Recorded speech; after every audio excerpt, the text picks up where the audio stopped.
जवानों, आप सभी आर्मी वर्दी लवर्स का आपके अपने चैनल में एक बार फिर से स्वागत है। दोस्तों, आप सभी के एग्जाम हैं वो 1 जून से स्टार्ट हो रहे हैं।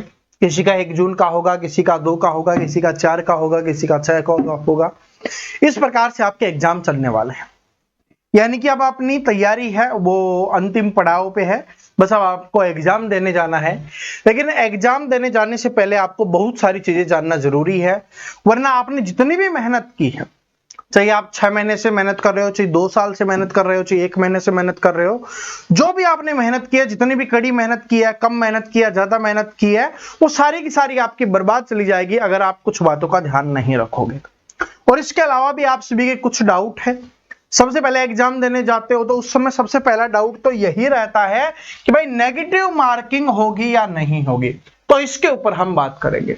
उसके बाद एग्जाम देने जा रहे हो तो पेपर में क्या क्या लेकर जाना है जो आपके लिए जरूरी है, उसके बिना आप पेपर दे नहीं पाओगे। और कुछ ऐसी बातें हैं जिनका ध्यान रखना जरूरी है, वरना सब कुछ बर्बाद हो जाएगा। ठीक है। और इसके अलावा जब एग्जाम देने बैठोगे तो कुछ क्वेश्चंस आपको आएंगे, कुछ नहीं आएंगे। जो क्वेश्चंस नहीं आएंगे उनमें तुक्के कैसे लगाने हैं उसके ऊपर भी हम यहां पर बात करने वाले हैं। तो वीडियो को एंड तक जरूर देखना। आपके एग्जाम से पहले ये वीडियो बहुत इंपॉर्टेंट रहने वाला है, क्योंकि एग्जाम के बाद देखोगे तो कोई फायदा नहीं होगा। ठीक है जी, चलिए सबसे पहले नेगेटिव मार्किंग के बारे में ही बात कर लेते हैं। नेगेटिव मार्किंग होगी या नहीं होगी। तो दोस्तों 2023 में जब आपका एग्जाम हुआ, 2024 में जब आपका एग्जाम हुआ, तो उस समय क्या था, इसमें नेगेटिव मार्किंग थी भाई। उस समय क्या था, इसमें नेगेटिव मार्किंग थी। लेकिन जब 2025 का यानी कि जो आपका पिछला एग्जाम हुआ था, उसमें ये भी इश्यू बना हुआ था कि होगी या नहीं होगी, तो उसमें नेगेटिव मार्किंग है भाई वो बिल्कुल नहीं हुई। नेगेटिव मार्किंग नहीं हुई है। ठीक है जी। तो जो पिछला एग्जाम हुआ था उसमें नेगेटिव मार्किंग नहीं हुई। और ऐसे ही 2026 का जो नोटिफिकेशन आया है उसमें ऐसा कुछ बताया नहीं गया कि नेगेटिव मार्किंग होगी, तो इसका मतलब नहीं होगी, है ना। लेकिन अगर आपकी एग्जाम में नेगेटिव मार्किंग होगी भी तो आपको एग्जाम देने से पहले पता चल जाएगा। वैसे तो नहीं होगी, यही मान के आपको चलना है। ठीक है जी। लेकिन होगी तो आपको एग्जाम से पहले पता चल जाएगा, ये बात नोट कर लेना। तो ये वाला डाउट क्लियर हो गया। अब ये क्लियर हो गया कि भाई नेगेटिव मार्किंग नहीं होगी, तो आपका कॉन्फिडेंस भी बढ़ गया होगा कि अब धड़ाधड़ तुक्के लगाएंगे। तो तुक्कों के बारे में बात करें उससे पहले कुछ इंपॉर्टेंट बातें बता देता हूं, वरना आप एग्जाम देने जाओगे और एग्जाम दे ही नहीं पाओगे तो फिर तुक्के कहां से लगाओगे, है ना।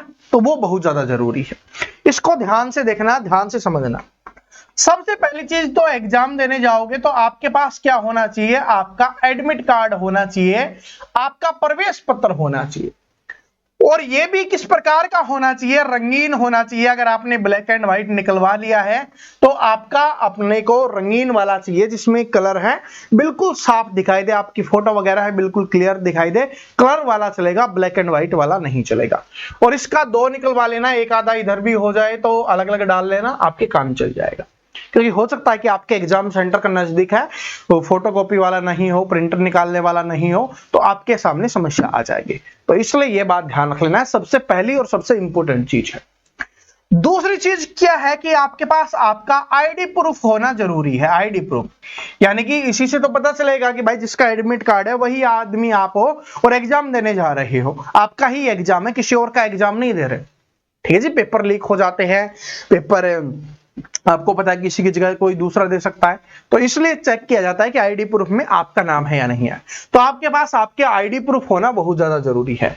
इसमें कौन कौन से आईडी प्रूफ आपके चल जाएंगे, अगर आपके पास आपका आधार कार्ड है तो चल जाएगा, कोई दिक्कत नहीं है। अगर आपका वोटर कार्ड बना हुआ है तो आप वोटर कार्ड ले जा सकते हो, वो भी चल जाएगा। आपके पास ड्राइविंग लाइसेंस है, वो भी चल जाएगा। लेकिन आप पैन कार्ड लेके मत जाना, कि हो सकता है कि भाई पैन कार्ड को ना माने। ठीक है जी। क्योंकि पैन कार्ड में एड्रेस वगैरह नहीं होता है, इसलिए पैन कार्ड को अलाउ नहीं करते हैं। ठीक है जी। पैन कार्ड है वो नहीं चलेगा, इस बात को नोट कर लेना। बाकी Aadhaar card, voter card, driving licence है वो ले जा सकते हो, लेकिन चेक कर लेना कि जो अपने एडमिट कार्ड में जो आपका नाम वगैरह है वही आपके आईडी कार्ड में होना चाहिए। ठीक है। और वही डेट ऑफ बर्थ, डीओबी आपकी डेट ऑफ बर्थ है वो सेम होनी चाहिए, ये भी नोट कर लेना। ठीक है जी। चलो, और वैसे तो जो डेट ऑफ बर्थ होती है वो आपकी 10th की मार्कशीट की मांगी जाती है, तो वो तो वह चेक नहीं करेंगे, इस बात को नोट कर लेना। ठीक है जी, आईडी प्रूफ समझ गए। तो आईडी प्रूफ आपके पास होना चाहिए। इसके अलावा तीसरी चीज है आपके पास आपकी फोटो होनी चाहिए, लेटेस्ट फोटो होनी चाहिए 2, जो आपने फॉर्म भरते समय लगाई होगी वो फोटो है तो वो सबसे बेस्ट है। अगर मान लो किसी के पास वो नहीं है तो दूसरी वाली भी चल जाएगी, लेटेस्ट वाली, लेकिन फॉर्म भरा उस समय वाली फोटो अगर है तो सबसे बेस्ट है भाई, वही होनी चाहिए, है ना। तो आप सभी को अपनी फोटो है वो लेके जानी है। इसके अलावा चौथी जो सबसे इंपॉर्टेंट चीज है, ठीक है भाई, अपनी पानी वाली बोतल है वो आप ले जा सकते हो, बिल्कुल ट्रांसपेरेंट होनी चाहिए जिसके आर पार देखा जा सके। इसके अलावा जो लड़कियां हैं या लड़के हैं उनको भी बता देता हूं कि कुछ ऐसी कीमती चीज आपको नहीं लेके जानी है। स्पेशली लड़कियों के लिए ऐसा है कि भाई अपने जो गहने वगैरह हैं, टोम वगैरह है, वो आपको नहीं लेके जाना है। वैसे भी आपको पता है कि गोल्ड बहुत ज्यादा महंगा हो रहा है, कहीं चोरी हो गया तो वैसे भी दिक्कत हो जाएगी, है ना। तो इसलिए अपने जो गहने वगैरह हैं, जो कान की बालियां वगैरह हो गई, उन सभी को घर पे रख के जाना है। और लड़के पहनते हो तो आप भी निकाल जाना, ठीक है। कड़े वगैरह हैं वो सारी चीजें आप देख लेना, वरना फिर दिक्कत होगी, ठीक है। तो समझ गए कि यानी कि कोई मेटल वाली चीज आपको नहीं लेके जानी है। इसके अलावा जो सबसे इंपॉर्टेंट है, समय पर पहुंचना है, समय पर पहुंचना है, क्योंकि बहुत सारे स्टूडेंट ये गलती कर देते हैं। जैसे मैं एक एग्जांपल से बता रहा हूं कि भाई लास्ट एंट्री 10 बजे की होगी, 10 बजे के बाद कोई एंट्री नहीं होगी, तो स्टूडेंट इस चीज को टारगेट करके चलते हैं कि 10 बजे तक तो पहुंच ही जाएंगे। तो बीच में क्या होता है, ट्रैफिक लग जाता है, बीच में हो सकता है बहुत तेज तूफान आ गया जिसकी वजह से नहीं चल पा रहा, साधन वगैरह नहीं मिल पा रहा आपको, वो किसी कारण से आप लेट हो गए, और कोई भी कारण हो सकता है, बहुत सारे रीजंस होते हैं, ठीक है। बारिश आ गई बड़ी तेजी से, कोई साधन नहीं मिल रहा, तो आपको क्या करना है, जो स्टार्टिंग वाला टाइम होता है, जो एंट्री में स्टार्टिंग वाला टाइम होगा, जैसे कि 9 AM वाला है, तो आपको इससे पहले पहुंचने की कोशिश करनी है। ऐसा नहीं कि जो लास्ट टाइम है उससे पहले पहुंचो, क्योंकि कहीं थोड़ी सी मिस्टेक हो गई तो पूरी मेहनत, हो सकता है किसी का लास्ट अटेम्प्ट हो सकता है कि इसके बाद आपकी शादी करवा दी जाए, हो सकता है कि आपका ऑप्शन ही खत्म हो जाए। तो समझ रहे हो, तो आपको क्या करना है, आपको समय पर पहुंचना है, ये गलती आपको नहीं करनी। समय पर पहुंचोगे तो स्ट्रेस भी नहीं रहेगा, टेंशन में भी नहीं रहोगे, ठीक है। माइंड भी बिल्कुल फ्रेश रहेगा, कोई दिक्कत कोई समस्या आपके सामने नहीं होगी, और फ्रेश माइंड से एग्जाम देने जाओगे तो आपके लिए फायदेमंद रहेगा। अब बात फ्रेश माइंड की आई है तो बहुत सारे स्टूडेंट को क्या होता है, आप घबराने लग रहे हैं, ये पढ़ ले, वो पढ़ ले, ये कर ले, वो कर ले। भाई अब आपकी जितनी मेहनत थी वो आपने कर ली, जितनी आपकी तैयारी है ये समझ लो कि आप सभी ने 100% आपकी तैयारी है वो कर ली है, ठीक है जी। 100% तैयारी कर लिया, अब उसी तैयारी से आपका एग्जाम निकलेगा, चाहे वो फेल हो चाहे पास हो, चाहे अच्छे नंबर आए चाहे कम नंबर आए, ठीक है जी। जो भी होगा इसी तैयारी से होगा, अब कहीं हाथ पांव मारने से नहीं होगा या घबराने से नहीं होगा कि पेपर हार्ड आ जाएगा, मैंने पढ़ा वो आएगा या नहीं आएगा। ज्यादा सोचोगे, ज्यादा कंफ्यूज होगे, और जब पेपर में बैठोगे, इस प्रेशर से बैठोगे, दिमाग के ऊपर बोझ रहेगा, तो उस समय आते हुए क्वेश्चंस में गलत हो जाएंगे। आपने सुना होगा ना, सर जी वो 3 क्वेश्चंस मुझे आते थे, ठीक है, लेकिन वो गलत हो गए एग्जाम में, ठीक है, थोड़ी सी मिस्टेक हो गई। वो इस वजह से होता है क्योंकि दिमाग के ऊपर प्रेशर होता है, ठीक है। क्वेश्चंस को आपको ध्यान से पढ़ना है, ध्यान से समझना है कि उसमें पूछा क्या है, बताया क्या है, कहना क्या चाह रहा है, उससे सोल्व किस प्रकार से करना है। ये सारी चीजें करने के बाद ही आपको उसका उत्तर देना है। जल्दबाजी नहीं करना, जल्दी तो करना है ताकि पूरा पेपर हो जाए, लेकिन जल्दबाजी नहीं करना। अब पेपर आप कर रहे हो तो पेपर करने का तरीका मैं आपको बताता हूं, और फिर हम चलेंगे कि तुक्के कैसे लगाए उसके ऊपर बात करें। जो बहुत सारे स्टूडेंट तो इसी के लिए आए होंगे कि भाई तुक्के कैसे लगाए, यही देख लेते हैं। लेकिन सबसे पहली चीज क्या है कि आपको वो क्वेश्चंस करने हैं जो आपको 100% आते हैं, ठीक है जी, या जो ऐसे इजी क्वेश्चंस हैं जिनको देखते ही आप कर सकते हो। जैसे कि मैं जीडी का एग्जांपल ले लेता हूं, 50 क्वेश्चंस आपके आएंगे, तो मान लेते हैं कि आपको 30 क्वेश्चंस आते हैं, ठीक है, जो बिल्कुल आराम से आते हैं, जिसमें ज्यादा मेहनत करने की आवश्यकता नहीं है। तो सबसे पहले आपको इन 30 क्वेश्चंस को करना है, ठीक है, क्योंकि बहुत सारे स्टूडेंट क्या करते हैं कि मान लो दूसरा क्वेश्चन उनका हार्ड आ गया तो उसी में लगे रहे, 10 मिनट उसी में निकल गई, तो फिर पूरा पेपर नहीं हो पाएगा। तीसरा क्वेश्चन, चौथा क्वेश्चन किसी का हार्ड आ गया, उसी में लगे हुए हैं कि मैं करूंगा, ईगो पे ले लिया, ये तो मुझे आता है करूंगा। नहीं, अगर थोड़े से भी उलझते हो छोड़ दो, दोबारा से ले लेंगे लपेटे में उसको, लेकिन अभी उसको छोड़ दो ताकि पूरा पेपर कंप्लीट हो। तो इसलिए जितने क्वेश्चंस इजी हैं, जो आप बिल्कुल कम समय में आप कर पा रहे हो, उनको सबसे पहले करना है। एग्जांपल से मैंने ले लिया 30 क्वेश्चंस, है ना, इनको आपको सबसे पहले करना है। फिर सेकंड राउंड में आपको उन क्वेश्चंस को करना है जो आपको आते थे लेकिन आपको लगा कि भाई ये लेंथी है, इसमें कैलकुलेशन करनी पड़ेगी, इसमें समय लगेगा। वो मैथ का क्वेश्चन हो सकता है, वो रीजनिंग का क्वेश्चन हो सकता है, ठीक है, मेनली तो यही दो है जिसमें ज्यादा समय लगेगा, ठीक है, या साइंस वाला है, ठीक है, तो जिसमें न्यूमेरिकल वगैरह आ गया, तो आपको उसको फिर करना है कि भाई समय लग रहा है, अभी इनको मैं सोल्व करता हूं। तो मान लेते हैं कि वो 10 ऐसे क्वेश्चंस थे जो हार्ड थे, जिनमें समय लग रहा था, फिर आपने उनको कर दिया। अब जो बाकी बचे हुए 10 क्वेश्चन है वो आपको नहीं आते, तो इनमें आपको क्या लगाना है, तुक्का लगाना है, क्योंकि अगर आपने तुक्का लगाया और वो सही हो गया तो आपको नंबर मिल जाएगा।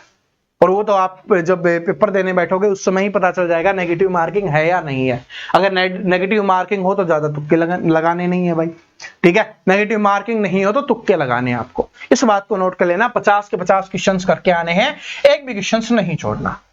अब इंपॉर्टेंट बात के ऊपर चलते हैं। तो सर जी तुक्के तो लगाने हैं, बता दिया आपने, लेकिन इसको लगाना कैसे है उसके ऊपर बात कर लेते हैं। देखो, सबसे पहली चीज तो क्या है कि अगर आपको दिखे ऑल ऑफ द अबव, ठीक है जी, ऑल ऑफ द अबव आपको दिखे तो आपको वही कर देना है आपका आंसर, ठीक है जी। ऑप्शन नंबर डी में आता है ये, तो आपको क्या कर देना, वही आंसर कर देना है, यानी कि हिंदी में क्या लिख के आएगा आपका उपरोक्त सभी, ठीक है जी, उपरोक्त सभी, यानी कि जो ऊपर लिखे हुए हैं वो सारे के सारे। अगर ये ऑप्शंस आपको कहीं पर दिखाई देता है sorry, mostly option number D में दिखाई देगा, तो आपको यही आंसर टिक कर देना है। और लेकिन ये उनके लिए बता रहा हूं जिनको आंसर नहीं पता, ऐसा नहीं कि आपको आंसर पता है, उसका आंसर बी है और सर ने बोला था भाई वो उपरोक्त सभी दिखे वो कर देना, नहीं, ठीक है। ये तुक्के लगाने वाले वो क्वेश्चन है जो आपको बिल्कुल नहीं आते, ठीक है। तो पहली चीज तो समझ गए, जहां पर ऑल ऑफ द अबाउ दिखे, जो आपको क्वेश्चन नहीं आता उसमें ऑल ऑफ द अबाउ दिखे, उपरोक्त सभी दिखे, वो आपको आंसर कर देना है, पहली चीज। दूसरा आपको क्या देखना है, आपको देखना है भाई 4 ऑप्शंस होंगे, option number A, option number B, option number C, option number D, ये 4 ऑप्शंस आपके सामने होंगे, लेकिन 4 में से 2 ऑप्शन ऐसे होंगे जिसका क्वेश्चन से कोई लेना देना नहीं होगा, ठीक है जी, या क्वेश्चन से आपको कंफ्यूजन होगा कि यार या तो ए हो सकता है या डी हो सकता है, ठीक है, या ऐसे होगा कि भाई 2 ऑप्शंस ऐसे होंगे जो बिल्कुल क्वेश्चन से लेने देने नहीं है, तो इसका मतलब 2 तो आपने डिलीट कर दिया, अब 2 तो आपको नहीं करना, अब ए और डी में आपको करना है। तो इसका मतलब अगर आप ऐसे तुक्के लगाओगे तो 50% आपके क्वेश्चन सही होने के चांस बन जाते हैं। क्या बन जाते हैं भाई, 50% सही होने के आपके चांस बन जाते हैं, ठीक है, ये बात समझ में आ गई। तो इनमें से फिर आप कोई भी लगा सकते हो, ए या डी, जो भी आपको अच्छा लगे आप आंसर कर सकते हो। तीसरी चीज जो आपको करनी है, जो बहुत सारी काम आएगी आपके, जैसे ही आपको मैंने आपको बताया कि भाई ए बी सी डी या 4 ऑप्शंस होंगे, 2 आपने डिलीट कर दिए होंगे, है ना, या आपको 2 में कंफ्यूजन हो रहा होगा कि यार या तो ए हो सकता है या डी हो सकता है, तो ऐसे क्वेश्चंस में जो आपको सबसे पहले आता है वो आपको आंसर करना है। कि सबसे पहले आपको दिखा कि भाई ए आंसर हो सकता है, फिर बाद में कंफ्यूजन हुआ कि बी भी हो सकता है ना, तो आपको क्या करना है, ए टिक करना है, ये आपका 80 to 90% आपका ये ठीक हो जाएगा। दूसरे वाला हमेशा गलत होता है, ठीक है जी, हाँ आपको पता ही चल गया कि दूसरा ठीक है तो वो तो अलग चीज हो गई ना, लेकिन अगर आपने देखा, मैं एक ऑप्शन से दिखा रहा हूं, हो सकता है डी वाला आपको पहले दिखे कि हाँ ये आंसर है, फिर बाद में आप सोचो कि यार ए वाला भी हो सकता है, तो आपको फिर डी वाला टिक करना है। ऐसा नहीं कि पहले वाला पहले दिख गया तो, यानी कि जिसमें आपको कंफर्मेशन ज्यादा होती है और स्टार्टिंग में गट फीलिंग्स जो आपके आते हैं कि ये ठीक है, लेकिन मोस्टली स्टूडेंट पता है क्या करते हैं, सेकंड वाला आंसर करते हैं। आप भी ने भी ऐसा ही किया होगा, चेक कर लेना, आप भी ने हमेशा ऐसा ही किया होगा, सेकंड वाला किया होगा, ठीक है, क्योंकि वो लेटेस्ट थॉट होता है, आप उसी को टिक करते हो और फिर वो गलत हो जाता है, ठीक है, वो मोस्टली गलत होता है। तो जो हमारी गट फीलिंग्स जो बोलते हैं ना वो सही होता है, तो जो सबसे पहले दिमाग में आए उसको आपको करना है, ठीक है, बस इन्हीं तीनों चीजों का इस्तेमाल आपको करना है, बस इन्हीं तीनों चीजों का इस्तेमाल करना है। इसके अलावा भी फिर आपको लगे कि करना क्या है, अगर किसी में समझ ही नहीं आ रहा तो क्वेश्चंस का पैटर्न देखना, आपने भाई 30-40 क्वेश्चंस ठीक किए होंगे ना, उनमें ऑप्शंस देखना कौन सा ऑप्शन सबसे ज्यादा आंसर आ रहा है, फिर आप उसी को कर देना, अगर आपको कहीं पर भी फीलिंग नहीं आ रही, आपको चारों ही ऐसे लग रहे हैं कि जय बाबा की, समझ नहीं आ रहा कुछ भी, ठीक है जी, तो आपको क्या करना है, आपको ये देखना है कि भाई कौन से ऑप्शंस हैं वो ज्यादा आंसर है, बी वाला ज्यादा आंसर आ रहा है, सी वाला ज्यादा आ रहा है, ए वाला ज्यादा आ रहा है, डी वाला, फिर आपको उसको कर देना है जो जो ज्यादा आ रहा है उसका, फिर उसके चांस बन जाते हैं ठीक होने के, ठीक है। तो इस प्रकार से करोगे तो आप जो पहले तुक्के लगाते हैं उससे ज्यादा आप ठीक कर पाओगे, है ना। लेकिन इस बात को नोट कर लेना, आपको कॉन्फिडेंस से करना है, किसी भी लापरवाही नहीं करनी, जाते समय लापरवाही नहीं करनी, समय पे पहुंचना है, और आपको रेस्ट जरूर करना है जाके। बहुत सारे स्टूडेंट क्या करते हैं, सोचते हैं कि भाई सुबह 9 बजे एग्जाम है, 8 बजे ट्रेन पहुंचाएगी और जाके मैं एग्जाम दे दूंगा, नहीं, ठीक है। आपको कम से कम 4-5 घंटे का तो नींद लेना जरूरी है।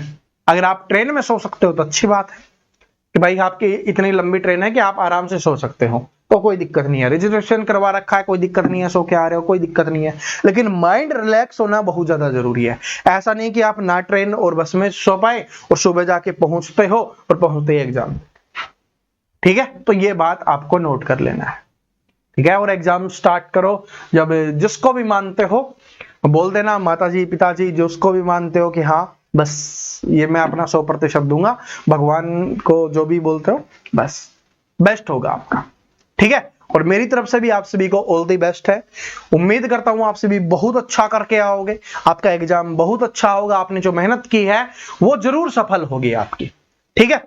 तो चलो एग्जाम देके बताना कि कैसा आपका एग्जाम रहता है, फिर चलो, है ना। अभी के लिए टाटा बाय बाय, सभी को all the best, best of luck.